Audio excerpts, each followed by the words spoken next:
Assalamualaikum warahmatullahi wabarakatuh. Minasang konnichiwa. Oh hisashiburi desu ne. Minasang o genki desu ka? Baik, kawan-kawan mahasiswa Institut Ilmu Kesehatan Strada Indonesia.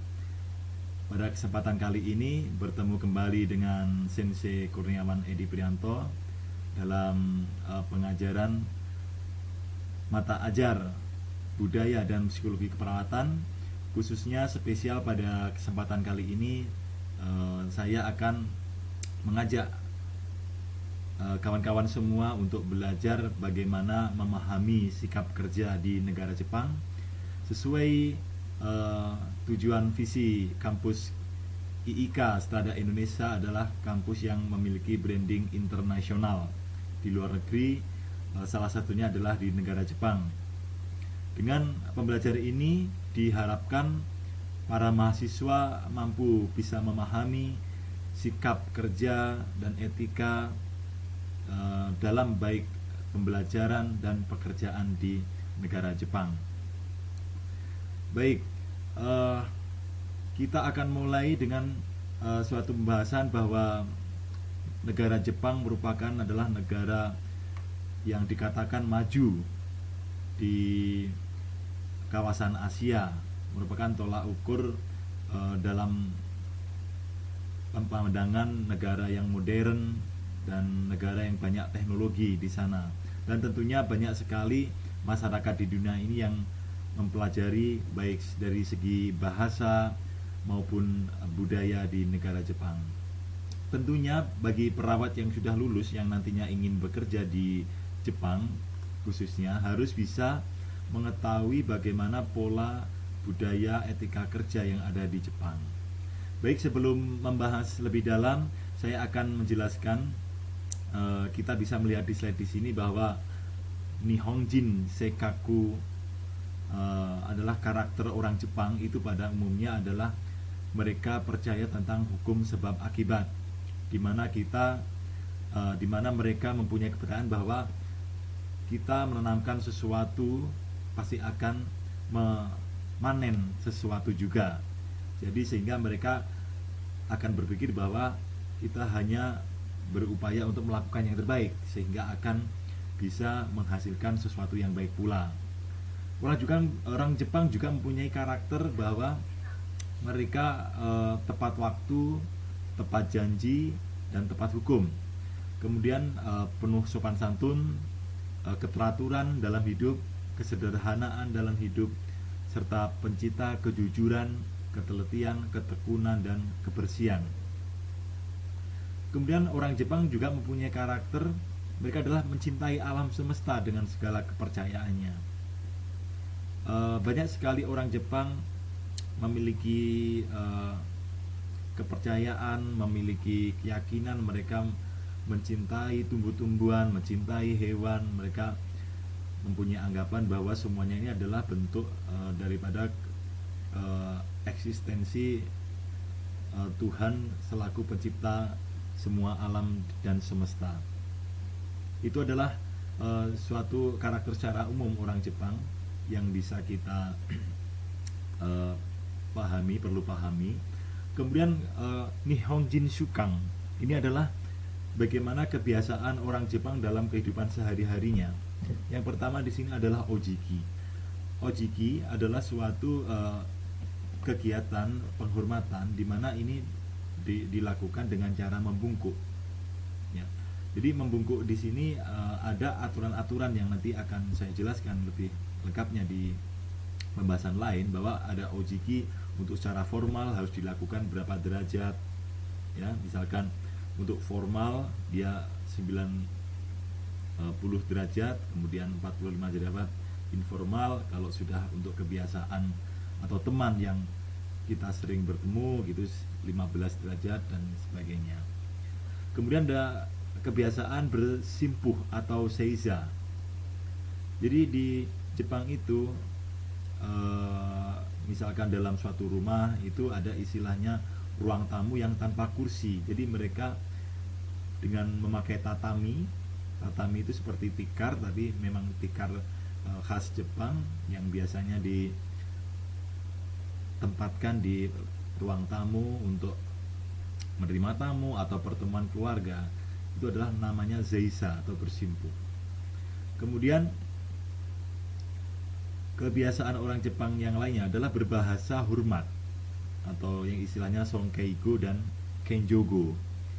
Ini adalah bahasa-bahasa Jepang yang dipakai digunakan untuk berbicara atau berkomunikasi dengan orang-orang yang dianggap lebih tua atau lebih senior dalam hal pekerjaan maupun mungkin jabatan, antara murid dengan guru. Ini akan lebih baiknya menggunakan bahasa yang bersifat menghormati ya, atau Sonkeigo atau Kenjogo. Kemudian ada kebiasaan Horensho, yaitu meminta petunjuk kepada atasan. Jadi setiap karyawan atau pekerja itu melakukan baik hokoku ya, pemberitahuan, kemudian renkaku, menghubungi dan konsultasi terhadap atasannya. Jadi atasannya harus tahu apa yang terjadi perkembangan dalam pekerjaan. Kemudian aizuchi, yaitu selalu merespon dan mencatat. Jadi para mahasiswa, orang-orang Jepang itu memiliki kebiasaan aizuchi, di mana dalam waktu proses pembelajaran maupun praktek mungkin di rumah sakit, mereka selalu mencatat ya di catatan kecil atau ya di seperti buku note yang kecil gitu, untuk mendengar, merespon dari apa yang mereka dapat atau mereka mendapatkan penjelasan. Itu dicatat, kemudian itu akan menjadi pengingat atau setelah itu bisa diingat lagi. Jadi seringkali kita itu kalau diajar hanya didengarkan tapi habis itu lupa ya. Jadi kebiasaan orang Jepang itu supaya tidak lupa dan kita mungkin bisa belajar lagi, itu mereka mencatat di catatan kecil atau yang disebut ini kegiatan aizuchi. Atau bahkan juga ditulis dalam suatu flowcard ya, atau kartu-kartu gitu, sehingga mudah untuk dibawa kemana-mana, untuk mudah dipelajari. Dan kebiasaan berikutnya adalah enryo, yaitu menjaga keselarasan dan keserasian. Dalam arti di sini adalah menjaga dinamika itu menjadi harmonis, baik dinamika belajar maupun dalam pekerjaan. Ini orang Jepang biasanya ingin itu semuanya selaras atau harmoni, yaitu saling bekerja sama, tidak saling bergantungan sama lain dan yang lainnya. Kemudian ada kebiasaan omotenashi, yaitu memberikan hadiah. Ini sangat umum sekali ya, bagaimana kalau kita itu misalkan ada sesuatu acara, ada event temannya ulang tahun gitu, biasanya dengan kita memberikan hadiah, maka otomatis suatu saat kita nanti juga akan diberi hadiah balik oleh mereka. Jadi ada timbal balik ya omotenashi ini. Jadi memberikan sesuatu karena mungkin ada rasa terima kasih, kemudian untuk selanjutnya dalam rangka hari spesial pula, maka orang tersebut juga akan memberikan hadiah kepada orang Jepang tersebut. Kemudian yang terakhir adalah huneta tema ya, ini adalah berbahasa basi. Jadi orang Jepang yang mempunyai syukan atau kebiasaan itu, dia tidak langsung to the point, tapi dia harus berusaha memakai bahasa halus, tidak langsung mengena ke topik. Jadi masih agak muter-muter karena mungkin ada rasa malu atau masih rasa canggung ya, seperti itu. Jadi untuk memulai kata-kata atau untuk memusnahkan satu itu mereka berbahasa basi terlebih dahulu. Oke, kita akan lanjut tentang sikap kerja di Jepang ya, atau Nihonde Shigoto Taido. Shigoto Taido itu adalah sikap kerja, yaitu prosesnya antara lain yaitu di hokoku, kemudian renraku dan sodan ya. Baik, kita ke hokoku dulu. Apa itu hokoku? Hokoku itu adalah yaitu pelaporan kepada atasan ya, melaporkan atau memberitahu gitu. Di sini dapat dilihat laporan disampaikan singkat dan jelas ya. Ini adalah tipsnya membuat pelaporan. Laporan disampaikan singkat dan jelas, memisahkan kenyataan dengan pendapat atau dugaan ya. Karena tidak jarang sekali banyak karyawan itu melaporkan ke atasannya itu mencampur adukkan antara pendapat dan dugaan, tidak bisa pendapat dan kenyataan ya. Ini harus dipisahkan. Kemudian laporan apa adanya, jangan menutup-nutupi maupun membesar-besarkan. Jadi apa saja yang dihukukan kepada atasan itu harus dilaporkan detail, konkret, tidak usah ditutup-tutupi ya. Kemudian laporkan dulu kesimpulannya, hasilnya baru setelah itu ceritakan prosesnya ya. Jadi kalau di Jepang itu membuat laporan itu kesimpulannya dulu, baru setelah itu prosesnya yang diceritakan. Karena mungkin orang selain negara Jepang ada seorang individu seperti itu melaporkan ke atasan itu prosesnya dulu diceritakan panjang baru kesimpulannya, itu tidak efektif ya. Lebih efektifnya bila hasilnya seperti ini, setelah itu dijelaskan proses yang terjadi, apa yang terjadi. Jadi itu akan lebih mudah diterima oleh atasan dalam pemahamannya. Kemudian yang kedua adalah renraku. Renraku itu adalah menghubungi. Di sini dalam menghubungi atau senantiasa menghubungi atasan untuk mengabarkan segala perkembangan yang terjadi. Jadi kalau kita memiliki tugas itu seyogyanya setiap perkembangan yang ada harus selalu segera dilaporkan atau menghubungi kepada atasan. Jangan menunda-nunda ya. Semakin kabar buruk itu tidak menyenangkan, justru semakin harus dikabarkan sesegera mungkin. Karena apa? Diharapkan dengan dikabarkan sesegera mungkin akan segera pula dilakukan upaya-upaya untuk mencari solusi atau pemecahan masalah. Kemudian sudah sangat terlambat bila atasan sudah menanyakan pekerjaan yang ditugaskan. Nah, ini penting bagi para mahasiswa bahwa memang kita di dalam melakukan pekerjaan diberikan tugas dan kadang kita menunda tidak melaporkan. Ini hal yang fatal bila sampai atasan justru mengingatkan kembali tugas tersebut selesai atau sudah, kemudian bagaimana perkembangannya sampai mana. Nah itu tidak boleh ya seperti itu ya. Harus kita yang segera memberikan perkembangannya bagaimana, menginformasikan. Kemudian komunikasikan dan sebarkan juga kepada semua orang yang berkepentingan. Jadi penting ini adalah tidak menutup-nutupi upaya atau informasi yang terjadi, dan ini perlu penting juga dikomunikasikan terhadap pihak-pihak yang berkepentingan saja ya. Untuk pihak-pihak yang tidak berkepentingan ini sangat tidak perlu untuk disebarkan atau dikomunikasikan, supaya apa? Untuk terjadinya proses koordinasi, kolaborasi itu akan lebih mudah. Kemudian sikap berikutnya adalah mengkonsultasikan atau Shodan ya. Prinsip Shodan di sini yaitu segera berkonsultasi atau minta petunjuk kepada atasan bila menemui kesulitan ya. Prinsipnya bila menemui masalah dalam pekerjaan, segera berkonsultasi dengan atasan, minta petunjuk supaya segera ada jalan keluar atau solusi. Jangan pernah mengambil tindakan sendiri-sendiri tanpa persetujuan atasan ya.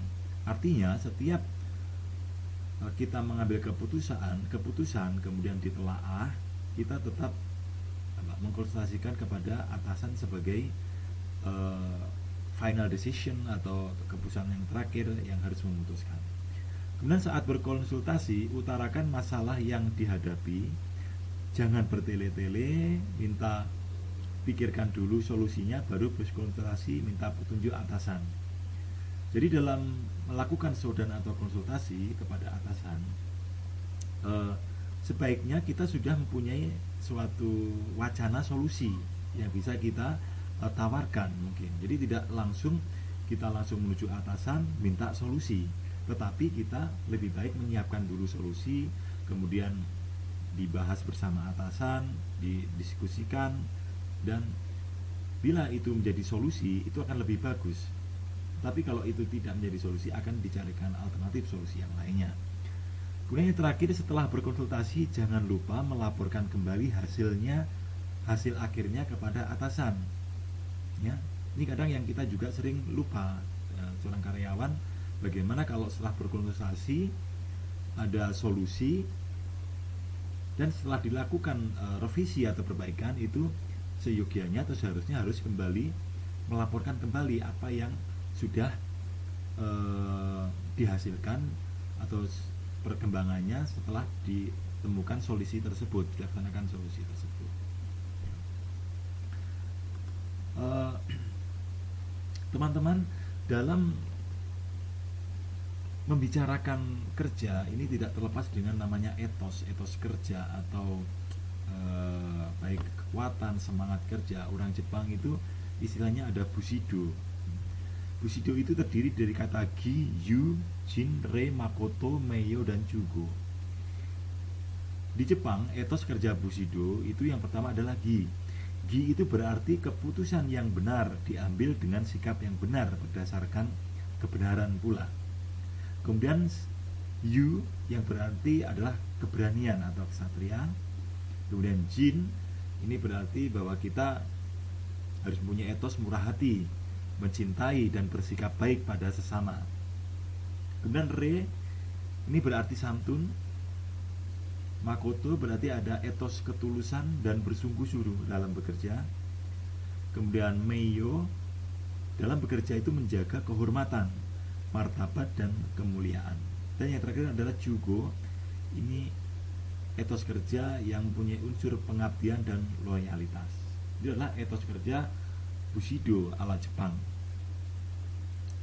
Dan etos kerja seperti ini masih banyak dipakai oleh karyawan-karyawan di negara Jepang sampai sekarang juga. Nah, kalau dilihat dari segi 5S, dalam melakukan pekerjaan, orang Jepang mempunyai prinsip 5S. Yang pertama adalah seiri. Seiri ini adalah ringkas.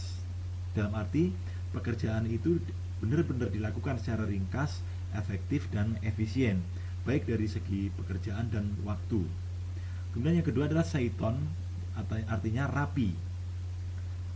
Orang Jepang memiliki kebiasaan bahwa pekerjaan itu benar-benar rapi, dikerjakan dengan rapi, dengan terstruktur dan manajemen yang bagus.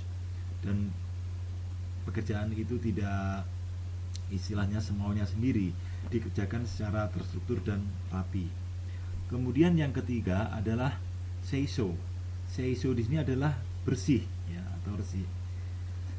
Seiso ini artinya adalah baik secara lingkungan, kemudian kondisi tempat kerja ini harus dijaga kebersihannya, baik pelaporan-pelaporannya, baik file-filenya, mungkin secara fisik laporan itu dikerjakan dengan bersih, ya.